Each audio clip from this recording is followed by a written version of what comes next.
Hi, everybody. I'm John Granato. You can hear me mornings on ESPN 97.5 and 92.5. That's Josh Jordan. He is the editor of SportsMapHouston.com and co-host of Moneyline, which you can hear weekends on ESPN 97.5 and 92.5. Hit subscribe if you haven't so far so that you get all of our content here at SportsMap. HOU. Hey, Josh, we had James Palmer on, and he and Brian Baldinger were talking about the Texans on the NFL Network. And Baldinger made a pretty good point we thought was interesting, was that this Texans team looks a lot like an expansion team. I was around for the Texans. I was on their sidelines for the first 5 years. And, that struck me, and I was like, yeah, it really, really does. Their teams had to leave players exposed, middle-of-the-road players, or players who were suffering some injuries, or players who were getting towards over the hill. And, when you look back at that roster of the Houston Texans back in 2002, you had guys Aaron Glenn and Marcus Coleman and Seth Payne and Gary Walker and Corey Bradford and Jamie Sharper and Steve McKinney. And that's about what it was. It was made up of a lot of guys like that. And now you look at this Texans roster and you see they picked up Shaq Lawson, they got rid of him. The Christian Kirksies and the Neville Hewitts and all of the other guys and the Desmond Kings and whatnot that they picked up. And it looks like, those are middle-of-the-road guys that other teams have let go, or just not the same guys that they used to be. So if you want to know the truth, it really does look like an expansion teams. And, that's the sad part of it is that 20 years in, the Texans are back to being an expansion team. Yeah, I would agree with that. And I almost wonder if they're maybe in a, worse spot, but they're going to have less veterans come back in the next 2 or 3 years, especially the next 1 or 2 years, really. So many of these guys are on 1 or 2 year contracts. So in one way, that's good for the Texans because these are middle-of-the-road guys, and eventually you want to get younger. They are the oldest offense in the NFL right now. I mean, wrap your mind around that. And it's not like you have some receiver in his 30s that's some incredible player. It's really strange how they built this team. I think they're like, a top 5 oldest total in football. So I think we'll see the turnover quicker. I feel like, some guys like Seth Payne, like they stuck around. Some of those, they had better corners on that Texans team.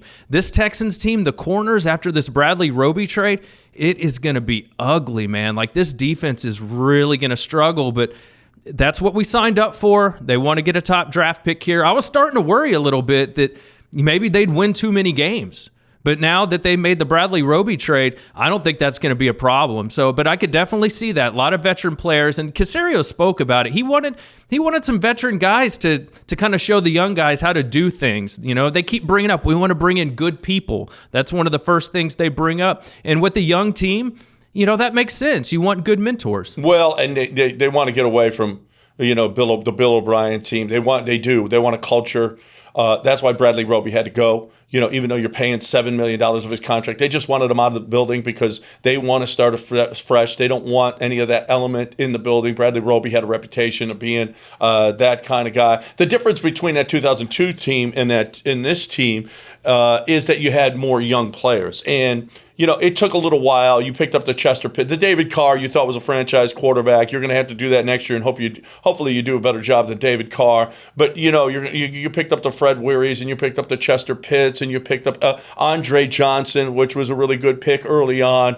That's what Nick Caserio is going to do. And listen, he did not have a first or second rounder. You're not building around third rounders. Hopefully Jordan is going to be a pretty good player. Hopefully, some of the guys that they drafted this year can actually play. Maybe Nico Collins will come through for them in a bigger way than we expect. But he didn't have the ability to draft a first or second rounder that you could possibly build around.